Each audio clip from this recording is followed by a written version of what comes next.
Escribo esto desde mi portátil, encajada en el armario, con la puerta bloqueada por mi escritorio y mi cómoda. Puedo oírlos desde la puerta de mi habitación. Sus voces son tan tranquilas, tan cariñosas. Pero también hay otros sonidos. Y esos son los que me mantienen aquí. Todo empezó hace 3 meses. Mi vida ha sido un completo desenfoque.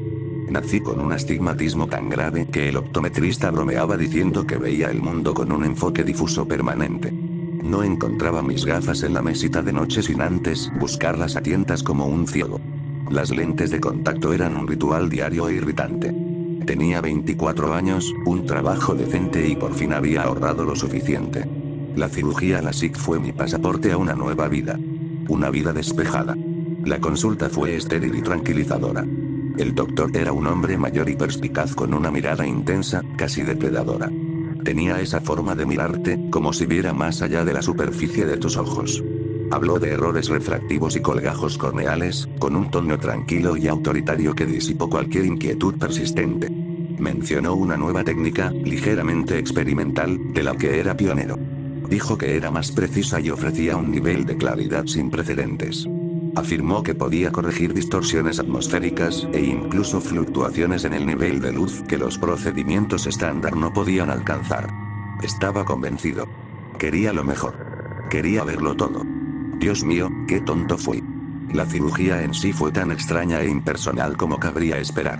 El olor a antiséptico, el frío metal del corsé, el Valium que me dieron, que hacía que mis extremidades se sintieran como si pertenecieran a otra persona. Recuerdo la presión en el globo ocular, el olor a quemado que, según dicen, es solo el láser, y la voz tranquila del médico narrando todo. Un colgajo perfecto. Ahora estamos remodelando. Solo unos segundos más. Luego, oscuridad, seguida de la suave aplicación de vendajes y protectores sobre mis ojos. La recuperación fue lo más difícil. 2 semanas de oscuridad total. Dependía completamente de mi familia. Mi mamá, mi papá, mi hermana menor. Eran increíbles. Me llevaban del brazo por la casa, se aseguraban de que no me tropezara con nada. Mi mamá cocinaba todas mis comidas favoritas. El olor de su estofado o pollo asado llenaba la casa. Se sentaba conmigo, dándome de comer con cuchara para que no ensuciara. Su voz era una presencia constante y tranquilizadora. Solo un poquito más, cariño. Necesitas mantener tus fuerzas. Mi papá me leía durante horas. Páginas de deportes, novelas de fantasía, cualquier cosa para pasar el rato. Su voz profunda y resonante era un consuelo en el vacío negro en el que se había convertido mi mundo. Mi hermana cambiaba la música, ponía pocas y simplemente se sentaba conmigo. Su presencia era una silenciosa tranquilidad. Eran la familia perfecta y amorosa, y me consumía una profunda gratitud. Ansiaba volver a ver sus rostros, verlos de verdad, con mis nuevos ojos perfectos. El día que me quitaron las vendas, se suponía que sería una celebración. Fuimos todos juntos a la clínica. La enfermera cortó la cinta con delicadeza y desenrolló la gasa lentamente. Por un momento, sin vendas pero con los ojos aún cerrados, sentí un temblor de pura emoción. De acuerdo, dijo la enfermera en voz baja. Ábralos despacio. Al principio, la luz será muy fuerte. Hice lo que me dijo. Apreté los párpados y los abrí. Lo primero que noté fue la nitidez. Era violento. Cada textura de la habitación me llamó la atención. Los hoyos microscópicos en el techo acústico. Las fibras individuales en el uniforme azul de la enfermera. Las grietas diminutas, casi invisibles, en el suelo de linóleo. Fue abrumador, una oleada de información visual que me revolvió el cerebro. El médico había dicho que sería así. Hipersensibilidad. Dijo que se calmaría. Parpadeé, intentando concentrarme. La enfermera me sonreía. Parecía normal. Solo una mujer de unos 40 años con ojos amables y una sonrisa ligeramente cansada. Entonces me volví hacia mi familia. Y mi mundo se rompió. Es difícil describir lo que vi, porque mi mente se negó a aceptarlo durante los primeros segundos.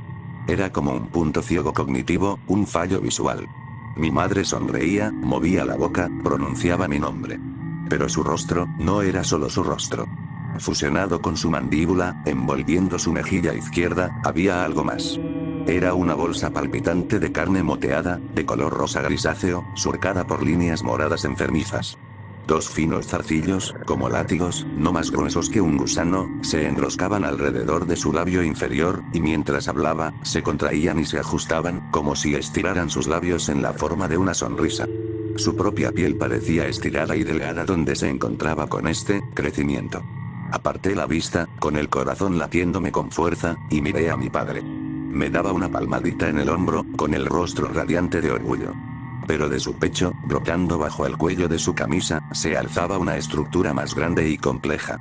Era una masa carnosa, con aspecto de hongo, que parecía haberse hundido en su esternón. Tenía estrías, casi como una grotesca concha marina, y brillaba con una fina capa de humedad.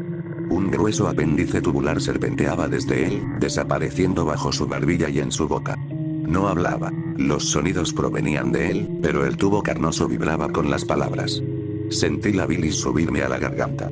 Miré a mi hermana. Era la peor. Una cosa brillante, casi translúcida, le cubría la cabeza y los hombros como un chal viviente. No tenía ningún rasgo distintivo, salvo una serie de vejigas palpitantes que le recorrían la columna vertebral. Sus zarcillos estaban entretejidos en su cabello, y dos más grandes y gruesos se incrustaban directamente en las comisuras de su boca, alargando sus labios en una sonrisa plácida y permanente. ¿Qué te parece?, susurró la voz de mi madre, pero la cosa en su rostro parecía latir al ritmo de sus palabras. ¿Nos ves bien? No podía respirar. No podía hablar. Simplemente miraba fijamente, con mis nuevos y perfectos ojos captando cada detalle horripilante. La forma en que las cosas se movían en simbiosis con ellos. La forma en que sus propios cuerpos parecían casi secundarios. Está en shock, retumbó la voz de mi padre, mientras el tubo en su pecho vibraba. Es mucho para asimilar de golpe. Debí de desmayarme, o al menos perder el conocimiento, porque lo siguiente que recuerdo es estar en el coche camino a casa, con la cabeza apoyada en el frío cristal de la ventanilla. Mantuve los ojos cerrados. Les dije que la luz era demasiado intensa, que me dolía la cabeza. Fueron muy comprensivos. Se lo creyeron por completo. Las siguientes semanas fueron una pesadilla. Fingí que mis ojos aún se estaban adaptando, que tenía una migraña constante. Pasaba todo el tiempo que podía en mi habitación, a oscuras. Pero no podía esconderme para siempre. Tenía que comer. La primera vez que mi madre me trajo una bandeja de comida, casi grité. Era su famoso estofado de res, el que me había encantado toda la vida. El olor era el mismo. Rico, sabroso, con un toque de romero. Pero lo que vi en el plato no era estofado. Era un tazón de lodo espeso, rojo oscuro, casi negro. Se movía. Latía con un ritmo lento y rítmico, como un órgano vivo. Flotando en las gachas había pequeñas cosas blancas, parecidas a gusanos, que se retorcían lentamente. Come, dijo con voz cálida, mientras el parásito en su mejilla temblaba de anticipación. Necesitas fuerzas. Me quedé mirando el cuenco, luego a ella. Vi como uno de los zarcillos de su cara se sumergía en el cuenco, recogía un poco del lodo retorcido y se lo metía en la boca. Masticó, tragó y me sonrió. Vomité en el baño durante 20 minutos. Aprendí a sobrellevarlo. Llevaba la comida a mi habitación, la tiraba por el inodoro y decía que me la había comido. Vivía a base de barritas de proteínas y agua embotellada que había metido a escondidas en mi habitación. Pero el agua, incluso el agua estaba mal. Cuando me servían un vaso del grifo, no estaba clara. Era un líquido viscoso, ligeramente rojizo, como sangre muy diluida. Aún así, se lo bebían como si nada. Se servían un vaso, y las cosas adheridas a ellos metían primero sus propios apéndices espinosos en el vaso, antes de dejar que sus anfitriones bebieran. Lo más aterrador era lo normal que era todo lo demás. A veces me escapaba de casa. Caminaba por la calle y todos parecían normales. El cartero, los niños jugando en el parque, la mujer corriendo con su perro. Todos eran personas. Era solo mi familia. Me estaba volviendo loco. Era una alucinación rara y localizada provocada por la cirugía. Un derrame cerebral. Un tumor cerebral. Empecé a observarlos. A observarlos de verdad. Noté que cuando creían que no los veía, sus movimientos se volvían menos humanos. Mi padre se sentaba en su sillón, y la cosa fúngica de su pecho se desplegaba periódicamente, revelando un orificio oscuro y abierto que emitía un chasquido gutural. Mi hermana a veces se quedaba inmóvil durante horas, mirando fijamente la pared, mientras la cosa translúcida de su espalda ondulaba y brillaba, como si se comunicara con algo que yo no podía ver. Entonces me di cuenta de que mi familia nunca masticaba. Sus mandíbulas se movían, pero eran los apéndices de la cosa adherida a ellos los que hacían el trabajo, empujando las gachas palpitantes hacia sus bocas, donde las absorbían, no las tragaban. El aislamiento me estaba aplastando. Le tenía terror a mi propia familia. Sus caricias amorosas parecían la exploración de una especie alienígena. Sus palabras amables eran una imitación aterradora. Tenía que volver al médico. Tenía que saber qué estaba pasando. Él me había hecho esto. Tenía que arreglarlo. Pedí cita con el pretexto de una revisión postoperatoria. Mi madre se ofreció a llevarme. Puse como excusa que quería tomar el autobús para volver a sentirme independiente. La mirada que me dirigió no era la suya. Sus ojos eran serenos, pero algo en su mejilla palpitó una vez, lentamente, un gesto que parecía sospechoso. El hospital era un faro de normalidad. Los recepcionistas, los pacientes en la sala de espera, los demás médicos, todos eran humanos. Sin adornos. Sentí un alivio tan intenso que casi me hizo llorar. No estaba loca. El mundo era normal. Algo andaba profunda y existencialmente mal dentro de mi propia casa. Al llegar al departamento de oftalmología, pregunté por el médico que me había operado. La recepcionista, una joven con aspecto aburrido, tecleó un momento. Lo siento, dijo sin levantar la vista. Ya no trabaja en el hospital. Se me heló la sangre. ¿Qué? ¿Qué quieres decir? Lo vi hace apenas unas semanas. Renunció, dijo, mirándome finalmente con cierta irritación. Se tomó una excedencia prolongada e indefinida. Nos dijeron que se había ido del país. ¿Salió del país? ¿A dónde fue? ¿Hay alguna forma de contactarlo? Es una emergencia. Mi voz se elevaba, impregnada de un pánico incontrolable. Señor, no tengo esa información. Podemos programar una cita con otro médico si tiene algún problema. Un problema. Eso fue quedarse muy corto para lo que me pasa. Me alejé del escritorio tambaleándome, con la mente dando vueltas. Se había ido. Mi único vínculo con lo sucedido, mi única esperanza de solución, se había desvanecido. Estaba sola con esto. Estaba a punto de irme, derrotado, cuando una enfermera mayor que ordenaba un expositor de folletos me llamó la atención. Me hizo un gesto rápido, casi imperceptible, hacia un pasillo cercano. Dudé, pero la seguí. Se metió en una sala de reconocimiento vacía y me abrió la puerta. «Eras uno de los suyos», susurró a modo de afirmación. Sus ojos reflejaban una extraña mezcla de lástima y miedo. Los de claridad especial. Yo simplemente asentí, incapaz de hablar. Se fue a toda prisa, dijo en voz baja y apresurada. Recogió su oficina de un día para otro. Dijo que se iba a un lugar remoto. Siempre fue un hombre extraño. Brillante, pero extraño. Hablaba de filtros. Pelos. Miró por encima del hombro, hacia el pasillo vacío. Me dejó esto. Dijo que si alguien volvía, cualquiera que viera las cosas de otra manera, se lo diera. Me puso en la mano un pequeño trozo de papel doblado. Era un número de teléfono. Solo 10 dígitos, escrito con una letra rápida y descuidada. No sé qué es, dijo ella, saliendo ya de la habitación. Y no lo has heredado de mí. Buena suerte. Ella se fue antes de que pudiera agradecerle. Salí corriendo del hospital y no paré hasta llegar a un teléfono público a varias cuadras. Me temblaban tanto las manos que apenas podía marcar los números. Sonó una vez. 2 veces. Una tercera vez. Estaba a punto de colgar cuando contestó una voz. Era él. Su voz era tensa, entrecortada, como si la conexión fuera mala, pero era inconfundiblemente el médico. ¿Quién es?, preguntó, con un tono marcado por la paranoia. Soy yo, balbuceé, sin siquiera mencionar mi nombre. El LASIK. Hace unas semanas. El nuevo procedimiento. Hubo un largo silencio al otro lado de la línea. Podía oír el sonido del viento y algo más, un chasquido leve y rítmico. Ah, dijo finalmente, bajando la voz hasta convertirse en un susurro conspirativo. Así que funcionó. No estaba seguro. La claridad, la estás viendo, ¿verdad? ¿Viendo qué? Casi grité al teléfono. ¿Qué me hiciste? Mi familia tiene cosas encima. Monstruos. No son monstruos, corrigió, con la voz teñida de una aterradora mezcla de curiosidad académica y asombro. Pasajeros. Simbiontes. Llevan milenios con nosotros. Entretejidos en nuestra esencia. Solo somos su ganado. Me apoyé en el cristal mugriento de la cabina telefónica. Mis piernas amenazaban con ceder. ¿De qué estás hablando? No entiendo. El ojo humano es una maravilla, comenzó, lanzándose a una conferencia como si estuviéramos de vuelta en su estéril oficina. Pero no es perfecto. Evolucionó no solo para ver, sino también para no ver.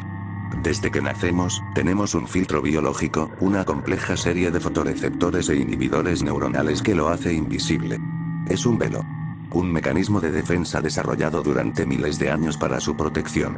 Si pudiéramos verlos, los combatiríamos. Su supervivencia depende de su secretismo. Mi mente luchaba por comprender, por procesar la locura de lo que decía. ¿Ellos? ¿Quiénes son ellos? No sé cómo se llaman, dijo con un dejo de frustración en la voz. Parásitos es la palabra más parecida que tenemos, pero no es del todo correcta. Es un vínculo más profundo. Nos nutren.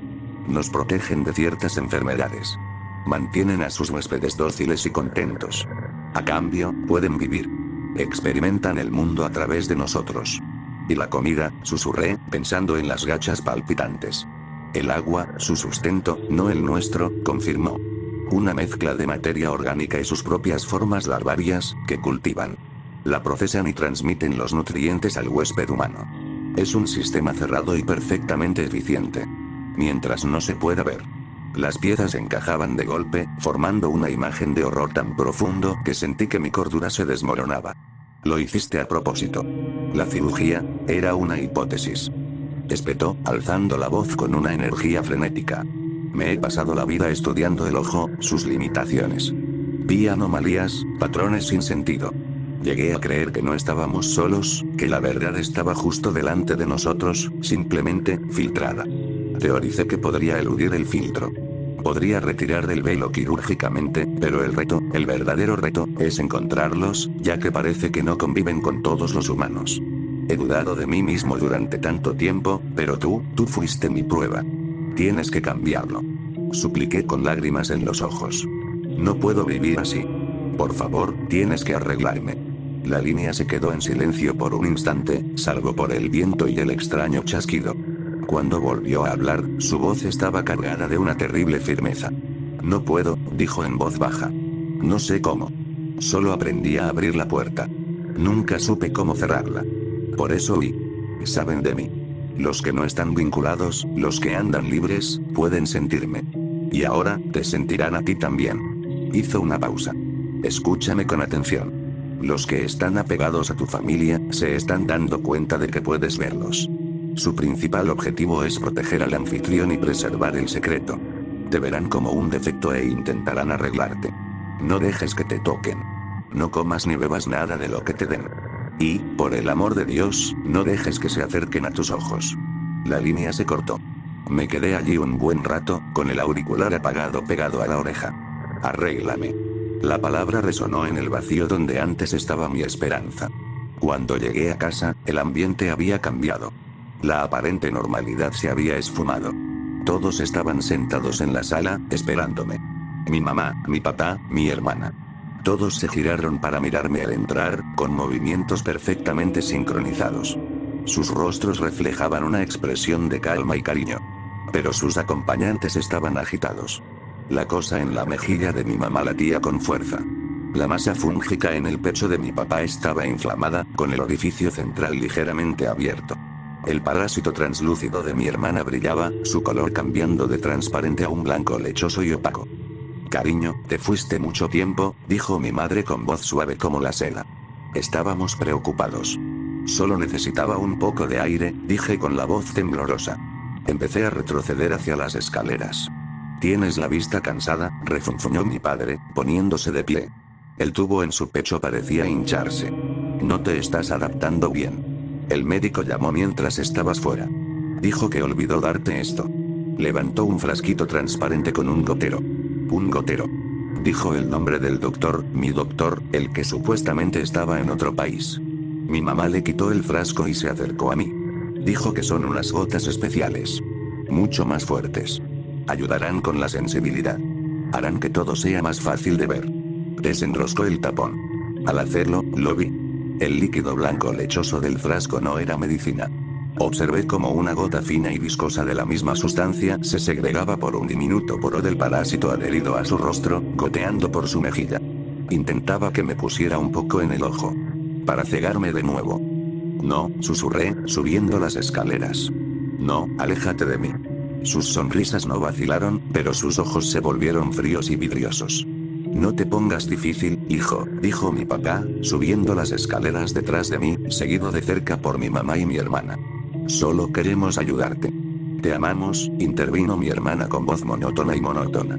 El parásito en su cabeza se onduló, y dos nuevos zarcillos, más pequeños, se desplegaron cerca de sus sienes, con púas afiladas en la punta. Me di la vuelta y corrí a mi habitación, cerrando la puerta de un portazo y echando llave justo cuando llegaban a lo alto de las escaleras.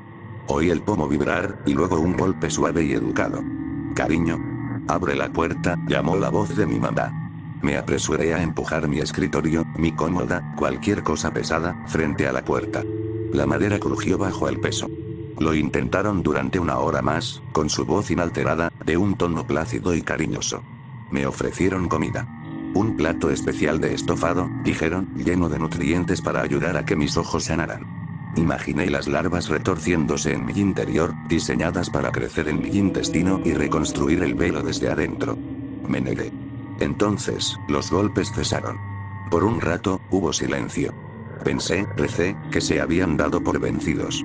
Pero entonces empezaron los nuevos sonidos. Bajo las tablas del suelo y a través de la puerta, los oigo. El suave y húmedo golpe del cuerpo huésped de mi padre presionando contra la puerta. Pero no es un sonido humano. Es el sonido del duro caparazón fúngico de su pecho golpeando contra la madera. Y el chasquido. Un sonido bajo, constante y chirriante. Es el sonido de sus voces reales. Los parásitos, comunicándose entre sí. Una serie de chasquidos agudos y húmedos y estallidos guturales. Incluso sentí que tenía hambre. Mi mamá acaba de empezar a hablar de nuevo. Su voz es tan dulce como siempre, rebosante de dulce preocupación. Cariño, por favor, sal. Solo queremos que te mejores. Solo queremos ayudarte a ver las cosas bien de nuevo. Pero mientras habla, puedo oírlo, justo al otro lado de la puerta. El chasquido frenético y ansioso de la cosa que lleva su rostro. Estaban detrás de la puerta, esperando. Saben que tengo que salir tarde o temprano. Me estoy quedando sin agua. Y tengo muchísima sed. Pero no beberé su agua roja como la sangre. No comeré su comida retorcida. Y no dejaré que pongan su suciedad en mis nuevos y horriblemente perfectos ojos. Puedo verlo todo ahora. Y es el infierno.